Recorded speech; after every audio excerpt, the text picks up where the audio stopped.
The message arrived with all the subtlety of a supernova. Projected across every quantum communication channel in Sol system, the Galactic Confederation's transmission crackled with barely concealed disdain. Your species sends a single vessel to represent Earth at the Grand Assembly. Perhaps humans do not understand the gravity of this invitation. Commander Sarah Chen stood on the observation deck of Luna Station, watching Earth's lone starship undergo its final preparations. The vessel's obsidian surface rippled like liquid night, its biosynthetic hull adapting and shifting in response to the solar winds. She smiled, remembering the confused reports from their first deep space test, when the ship had spontaneously generated solar sails mid-flight. "They're broadcasting again," her AI assistant, HFY, announced. "The Confederation appears concerned by our minimal response to their invitation." "Let them worry," Sarah replied, pressing her palm against the reinforced viewport. The ship, officially designated as BSV-1 Prometheus, though most of the crew simply called it Proto, represented humanity's greatest achievement. It wasn't just a vessel, it was a revolution in consciousness given form. The Confederation had expected Earth to send a fleet, as every other emerging civilization had done before. A show of force masked as diplomatic courtesy. Instead, humanity had spent the last decade pouring every resource into creating something entirely new. A ship that could think, grow, and evolve. Sarah's neural implant tingled as Proto's consciousness brushed against her mind. The ship's thoughts weren't human. They existed somewhere between organic intuition and quantum computation. But after 3 years of synchronization training, she had learned to interpret its abstract concepts into understanding. "Final diagnostics are complete," Dr. Marcus Rivera announced, his hologram materializing beside her. As Proto's lead designer, he'd fought harder than anyone to convince the Global Council that one ship would be enough. "The biomass integration is stable, and the quantum core is maintaining coherence at 99.97%. We're ready." Sarah nodded, her augmented vision overlaying Proto's status metrics across her field of view. The ship's hull now incorporated genetic material from 17 different Earth species, each chosen for specific attributes: regenerative capabilities from starfish, chromatic adaptation from octopi, energy efficiency from desert plants, and more. But the true breakthrough lay in its neural architecture, a quantum network that could absorb and integrate new information at unprecedented speeds. "Commander," ARI interrupted, "incoming transmission from the Confederation flagship. They're demanding an explanation for our apparent lack of respect." Sarah squared her shoulders, smoothing down her midnight blue uniform. "Put them through." The holographic projection revealed High Admiral Xerix, their crystalline form shimmering with patterns that Sarah's xenolinguistics training identified as agitation.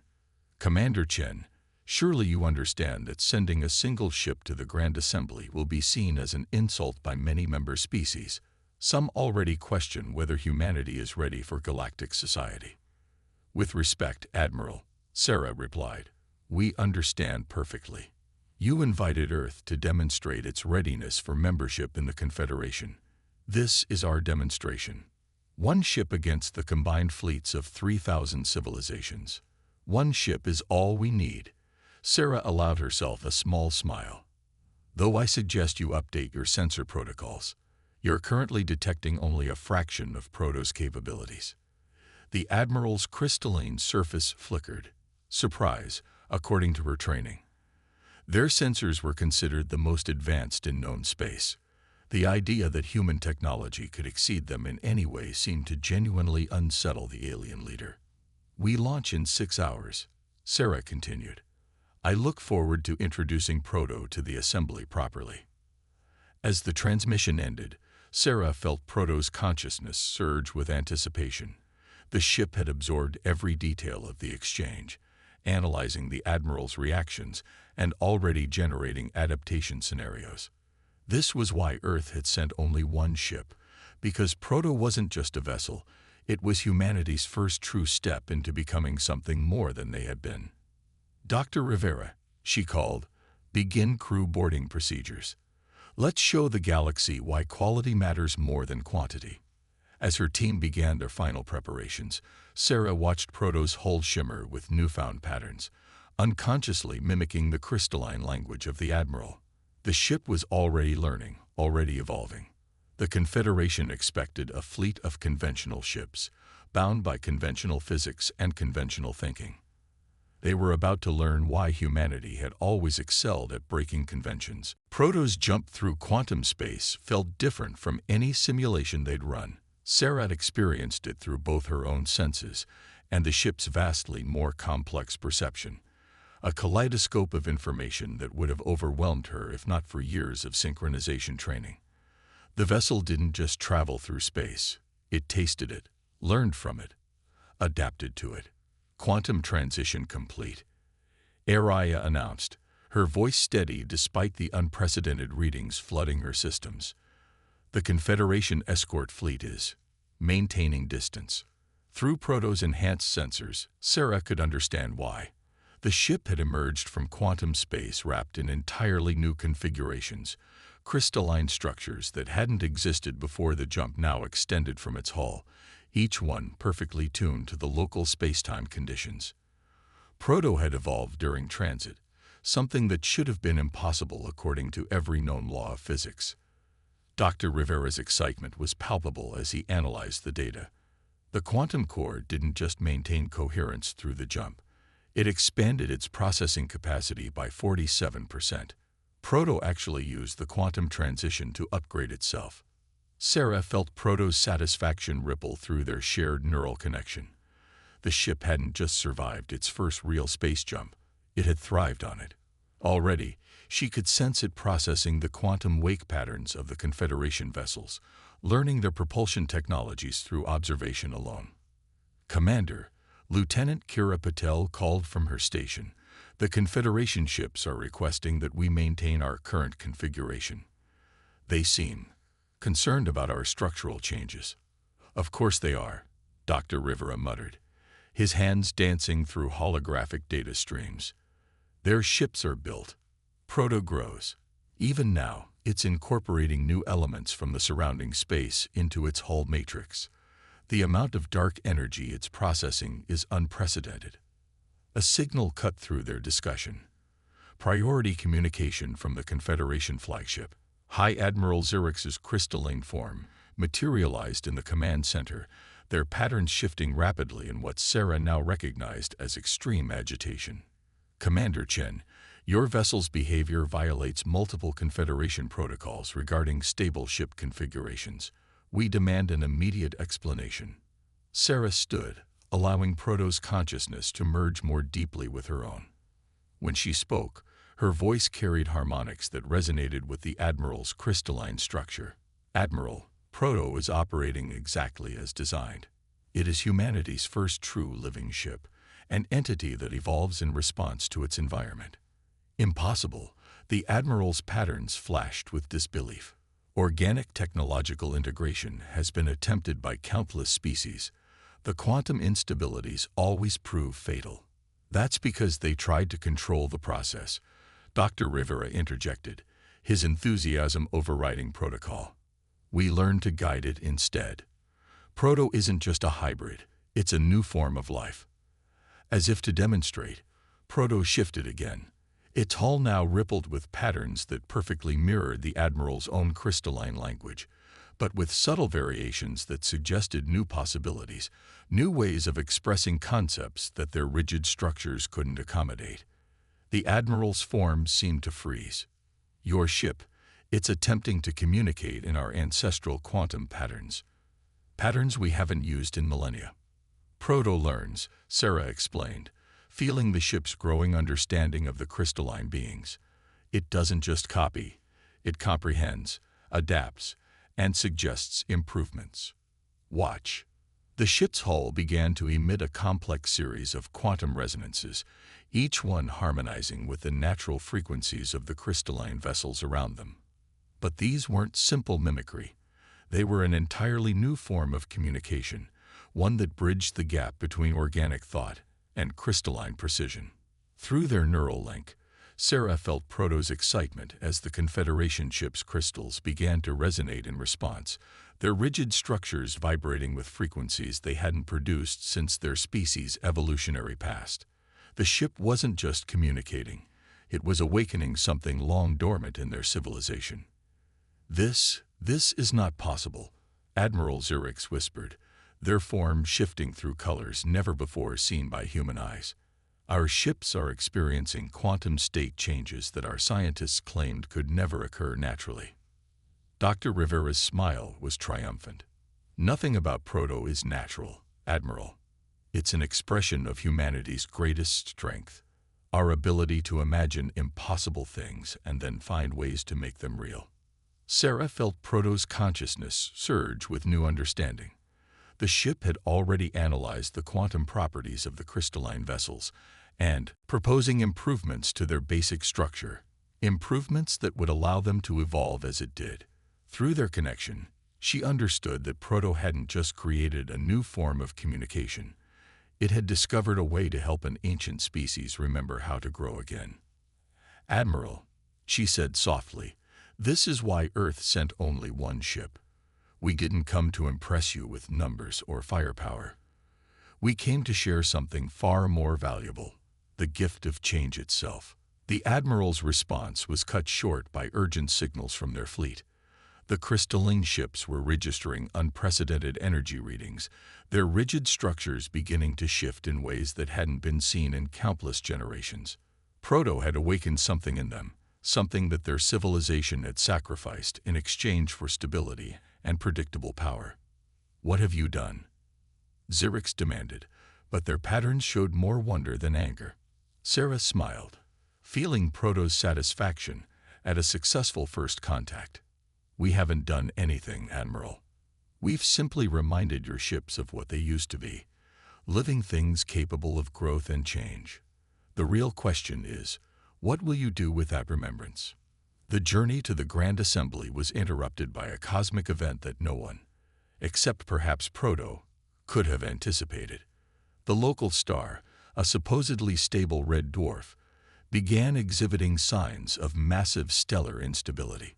Sarah felt Proto's alarm through their neural link before any of the conventional sensors detected the danger. "Emergency quantum burst from the star's core," Lieutenant Patil announced, her fingers flying across holographic controls. "The Confederation fleet's shields won't withstand this level of radiation." Through Proto's enhanced senses, Sarah perceived the approaching stellar storm in all its deadly beauty. The quantum fluctuations were unlike anything in their database, a cascade of subatomic chaos that would tear conventional shields apart. But Proto wasn't bound by conventional physics. "All Confederation vessels, this is Commander Chen," Sarah broadcast, her voice steady despite the urgency. "Your current shield configurations won't survive this event. Follow Proto's lead. We're going to show you a new way to dance with stars." Admiral Zerix's response was immediate. "Commander, our shield technology is the most advanced in known space. Surely you don't suggest." Their transmission cut off as the first wave hit. Sarah watched in horror as crystalline shields began to fracture under the quantum assault. But Proto was already moving, its hull flowing like liquid night as it positioned itself between the storm and the nearest Confederation ship. "Dr. Rivera," Sarah called, "are you seeing this?" The scientist was transfixed by the data streams. Proto's not just generating shields, it's creating a completely new type of quantum field. It's using the storm's own energy against itself. Proto's surface had transformed into something that defied standard physics. Instead of blocking the stellar radiation, it was absorbing it, channeling it through its biosynthetic matrices, and transmuting it into something entirely new. The ship's consciousness brushed against Sarah's mind, sharing its understanding, not in words, but in pure mathematical concepts that made her neural implants sing. It's not just protecting them, she realized. It's teaching them. Through their link, she felt Proto broadcasting its adaptations to the Confederation ships, showing them how to modify their crystalline structures to match the quantum frequencies of the storm. One by one, The alien vessels began to change, their rigid shields flowing into new configurations that pulsed with borrowed life. Admiral Xerx's voice crackled through the chaos. "This is unprecedented. Our ships are reporting quantum coherence levels that exceed design specifications by orders of magnitude. That's because your designs never accounted for evolution," Dr. Rivera explained, his excitement overwhelming any sense of protocol. "Proto isn't fighting the storm, it's learning from it, and teaching your ships to do the same." Sarah watched in awe as the Confederation fleet began to move in perfect synchronization with Proto, their combined quantum fields creating patterns that reminded her of Earth's auroras. The ships weren't just surviving the stellar storm, they were becoming part of it, turning its destructive energy into a spectacular dance of light and possibility. "Commander," ARIA interrupted, "I'm detecting quantum signatures from the assembly station." "They're watching this." Of course they were. The assembly station housed representatives from every major spacefaring civilization in this sector of the galaxy. They had all come to judge whether humanity was ready for membership in their grand alliance. Instead, they were witnessing humanity teaching one of the oldest and most advanced species in known space a new way to survive. Through proto-sensors, Sarah could see the storm's quantum structure beginning to stabilize. The ship had done more than protect the fleet. It had helped calm the star itself, its adaptive field somehow resonating with the stellar core's quantum matrix. The science behind it was beyond her understanding, but she could feel proto-satisfaction through their link. This was what the ship had been created for, not just to survive in space, but to understand it in ways no static technology ever could.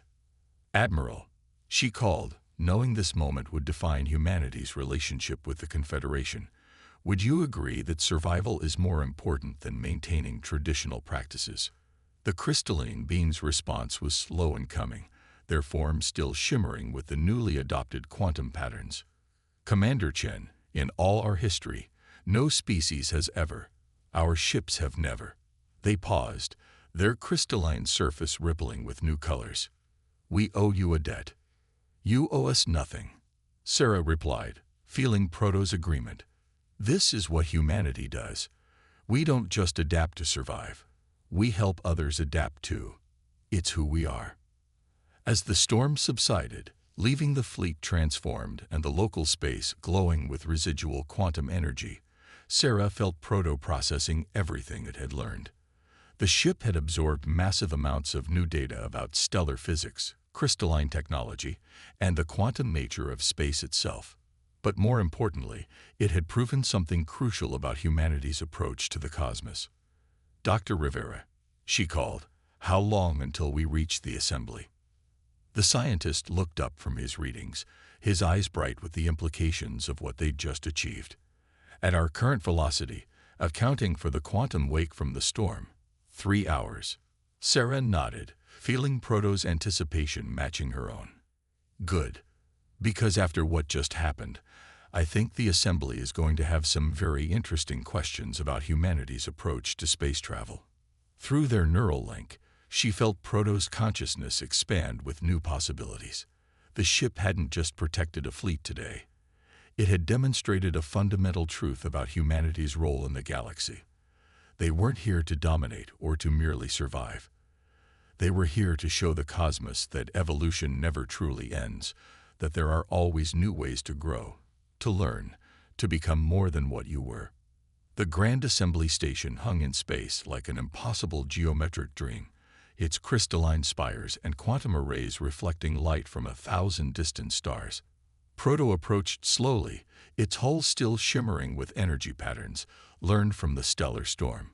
Through their neural link, Sarah felt the ship's fascination with the station's architecture and its immediate impulse to improve upon it. "Easy there," she murmured, both aloud and through their connection. "Let's not redesign their headquarters before we've even been invited in." The assembly's greeting committee waited in a vast docking bay that could have held hundreds of ships. The sight of Proto floating alone in that massive space seemed to emphasize humanity's audacious choice to send a single vessel. But Sarah could feel through their link that Proto was far from alone. It was processing and integrating information from every surface it touched, every energy field it encountered. Commander Chen, a towering figure, stepped forward, its form shifting between solid and gaseous states. I am First Speaker Nexus. We have been most interested in the reports from Admiral Zurich's fleet. Sarah stepped off Proto's boarding ramp, feeling the ship's consciousness extend with her through her neural implants. Dr. Rivera and Lieutenant Patel flanked her, their own neural interfaces allowing them to share in Proto's expanding awareness of their surroundings. First Speaker, Sarah bowed slightly. We appreciate the Assembly's invitation to demonstrate humanity's readiness for membership. Yes, another representative moved forward, this one a crystalline being similar to Admiral Zurich's, but far more intricate in pattern. About that demonstration, our analysis suggests your vessel's response to the stellar event violated at least 17 fundamental laws of physics. With respect, Dr. Rivera interjected, his excitement barely contained. Proto didn't violate any laws of physics. It simply showed that your understanding of those laws was incomplete. The assembled representatives stirred at this, their various forms expressing what Sarah's xenolinguistic training suggested was a mixture of offense and intrigue. Proto absorbed their reactions, its hull subtly shifting to reflect the emotional patterns it detected in the room. Impossible. A third representative spoke, its energy form pulsing with skepticism. Our combined civilizations represent over 50,000 years of scientific advancement. Are you suggesting that a single human ship has surpassed all of our understanding? Not surpassed, Sarah corrected gently. Enhanced. Proto doesn't reject your science. It builds upon it, combines it in new ways, finds connections that static systems might miss. That's the human element we bring to the galaxy. Through their neural link, she felt Proto reaching out, tasting the quantum fields that powered the station, analyzing the crystalline architectures that shaped its spaces. The ship wasn't just observing. It was learning, growing, evolving in response to every new piece of information it encountered. First Speaker, Sarah continued, you invited Earth to demonstrate its worthiness for membership. But I don't think you fully understand what humanity offers. We didn't send a fleet because we don't believe in overwhelming problems with numbers. We believe in adapting, in finding new solutions, in helping others grow beyond their perceived limitations. As if to demonstrate, Proto's hull began to emit subtle quantum resonances that harmonized with the station's own fields. The effect was immediate. Power efficiency throughout the dock increased by 3%. Crystalline structures began vibrating with renewed energy, and even the gaseous beings in the room found their molecular cohesion improving. Your ship, First Speaker Nexus observed, their forms swirling with new patterns. It's not just communicating with our technology. It's optimizing it. Proto learns from everything it encounters, Dr. Rivera explained, watching the data streams flowing through his augmented vision. But more importantly, it shares what it learns. Every improvement it suggests becomes part of a dialogue, an exchange that benefits all parties. The crystalline representative moved closer, their patterns showing intense interest. The quantum resonances it's producing, they're similar to what Admiral Zurich's reported during the stellar event, but more refined, more intentional. Sarah nodded. Proto took what it learned from protecting your ships and improved upon it. That's what we do. We don't just solve problems. We learn from them, grow from them, and use that knowledge to help others grow too. Through their link, she felt Proto's satisfaction as the assembly representatives began to understand. The ship wasn't just a vessel or a technological marvel. It was a bridge between different ways of thinking, different approaches to existence itself. Its adaptive nature allowed it to communicate with crystalline beings in their own quantum language, with energy beings through resonance patterns, with gaseous entities through molecular harmonics. A most interesting approach. First Speaker Nexus acknowledged, their form stabilizing into something more solid, a sign of deep thought among their species, but also a dangerous one. Change, adaptation, evolution. These forces can be destructive as well as creative. That's precisely why humanity focuses on understanding and guiding change rather than trying to prevent it, Sarah responded. The stellar storm proved that even the most stable systems can face unexpected challenges. The question isn't whether change will come, it's how we choose to meet it. Proto's hull shimmered in agreement, its surface now displaying a complex interplay of patterns that somehow spoke to each species present in their own visual language. The ship had taken everything it had learned about the Assembly's member races and created something new, a way of communicating that bridged their differences while celebrating their unique perspectives. Perhaps, the first speaker said slowly, we have been asking the wrong questions about humanity's readiness for membership. Sarah felt Proto's consciousness surge with anticipation. They were approaching the moment that would define humanity's place in the galactic community, not through a show of force or technological superiority, but through their unique ability to turn differences into strengths, challenges into opportunities for growth. The real test was just beginning. The Grand Assembly Chamber was unlike anything humans had ever constructed. Crystalline spires reached toward an artificial sky, while quantum fields danced between representatives of 3,000 civilizations. Proto's presence was felt even here. Subtle resonances from its hull had been gradually optimizing the station's systems for hours, creating new patterns of possibility that the Assembly couldn't ignore. We have reviewed the evidence, First Speaker Nexus announced, their form shifting between states as they addressed the gathered representatives. In the span of a single journey, the human vessel designated Proto has demonstrated capabilities that challenge our most fundamental assumptions about space travel, technological development, and the nature of evolution itself. Sarah stood before them, feeling Proto's consciousness merge with her own. Through their connection, she could sense the ship's growing understanding of each species present, their fears, their hopes, their potential for change. More significantly, the crystalline representative added, their patterns showing intense agitation. This vessel has begun to affect our own technologies. The quantum resonance patterns it introduced during the stellar event have spread throughout the Confederation fleet. Our ships are evolving. A murmur rippled through the assembly. Sarah felt Proto's satisfaction, not smugness, but genuine pleasure at helping others discover their own capacity for growth.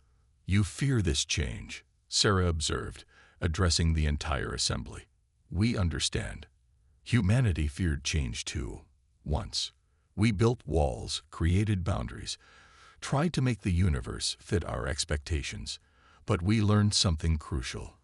The universe doesn't care about our expectations. It only rewards those willing to adapt. Through their neural link, she felt Proto processing the quantum signatures of every being in the room, learning their unique vibrations, understanding their perspectives. The ship wasn't just observing. It was creating a bridge between different ways of being. Observe, Dr. Rivera said, activating a holographic display. These are readings from Confederation ships before and after their interaction with Proto during the stellar storm. The changes aren't just superficial. They're fundamental improvements in efficiency, adaptability, and potential for growth. The assembly representatives studied the data, their various forms expressing different types of astonishment. Proto's hull shifted in response, displaying patterns that helped each species understand the information in their own terms. Your ship, a gaseous being, swirled forward, its molecules arranged in patterns of curiosity. It doesn't simply change itself. It teaches others to change. This violates our most basic protocols about technological independence. With respect, Sarah replied, feeling Proto's agreement. That's exactly what humanity offers the galaxy. Not dominance, not mere cooperation, but a new way of growing together. Proto doesn't override your technologies. It helps them remember how to evolve. The first speaker's form stabilized completely, a sign of absolute focus among their kind. You speak of evolution as if it were a universal constant, Commander. Yet our civilizations have achieved greatness through stability, through perfection of existing forms. And that greatness brought you far, Sarah acknowledged. But the universe isn't stable. It's constantly changing, growing, becoming more complex. The stellar storm proved that even your most advanced ships needed to adapt or perish. Humanity doesn't claim to have all the answers, but we've learned to thrive on change itself. Proto's hull suddenly began to emit new patterns, not just reflections or adaptations, but entirely new possibilities. Through their link, Sarah understood what the ship had created: a quantum framework that could unite the different technologies of the assembly species while preserving their unique characteristics.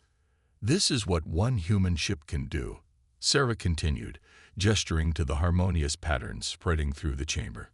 "Not because we're superior, but because we never stopped learning how to learn. Every species here has something unique to offer. Proto simply helps us discover how those differences can make us all stronger together." The assembly chamber fell silent as representatives watched their own technologies beginning to resonate with Proto's quantum framework. Crystalline structures grew more flexible without losing their strength. Energy beings found new ways to focus their forms. Gaseous entities discovered patterns that enhanced their cognitive processes. "A most elegant solution," First Speaker Nexus finally said, their form rippling with new understanding. "You did not come to join our assembly as it is. You came to help us become what we could be. That's humanity's gift to the galaxy." Sarah smiled, feeling Proto's joy at being understood. "We bring not just technology or knowledge, but the courage to imagine something new. Every species here created amazing things by mastering their own nature. We learned to transcend ours."